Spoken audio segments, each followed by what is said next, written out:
चला हा प्रश्न क्रमांक 65चा सोडून पाहू. 65 प्लसच्या जागी भागाकार, वजाबाकी जागी गुणाकार, गुणाकार जागी बेरीज, भागाकार जागी बेरीज. चिन्ह चेंज करून पाहू. 60 भागाकारच्या जागी काय? भागाकारच्या जागी वजाबाकी, 60 वजा 5. गुणाकारच्या जागी बेरीज, बेरीज. वजा जागी काय? वजा म्हणजे गुणाकार. बेरच्या जागी काय? भागीला, भागीला 6. 6 आठे 48, 8 दुने 16 प्लस 60 वजा 5 55, 6 5 आणि 6 11. हातचा किती आला? 1. एकक स्थानी मला 1 दिसत आहे. 1 दिसत आहे तर ऑप्शनमध्ये हाच आहे, तर 1,00,000% चौथा ऑप्शन होत राहील. चला आता दुसरं. आशिषने येतं नाही का पूर्ण बेरीज करत बसायची नाही. 55 अधिक 16 71च होते, पण एकक स्थानी पाहिला ना 5 आणि 6 11शी 1 आले एकक स्थानी, तर हेच उडून टाकायचं, वेळ वाचते. झालं. 66वा. आशिषने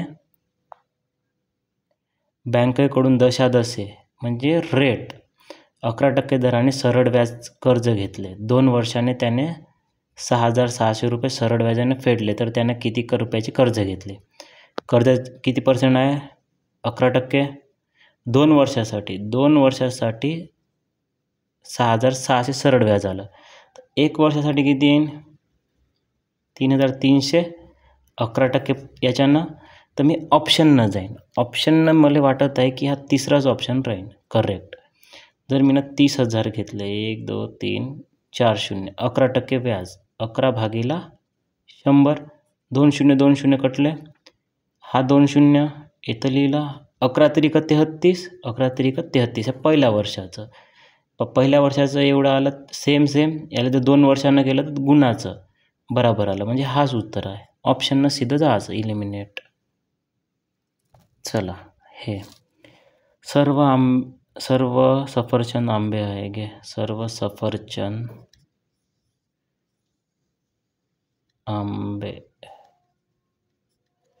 सर्व आंबे लिंबू, लिंबूचा थोडासा वरत गे. सर्व लिंबू किवी आहेत, याच्या वरत किवी. ऑप्शन चेक करू. एकही आंबा किवी नाही. एकही किवी दिसतंय आंबा. जेव्हा वरतून आपण खालता येतो ना, तर काही किवी आंबे आहे असं लक्षात ठेवायचं. काही किवी का आंबे आहे ना, खालतून जर वरतं गेलं तर सर्व आंबे किवी आहे, सर्व आंबे किवी आहे, सर्व सेफ आंबा आहे, सर्व सेफ लिंबू आहे, सर्व सेफ किवी आहे. करेक्ट पकडायचं. सर्व आंबे किवी आहे का? हो, सर्व आंबे किवी आहे, तर 100% किवी आहे. मग दुसरं ऑप्शन हे. तर मग तिसरं उत्तर येते याचं. याचं येईन तिसरं उत्तर.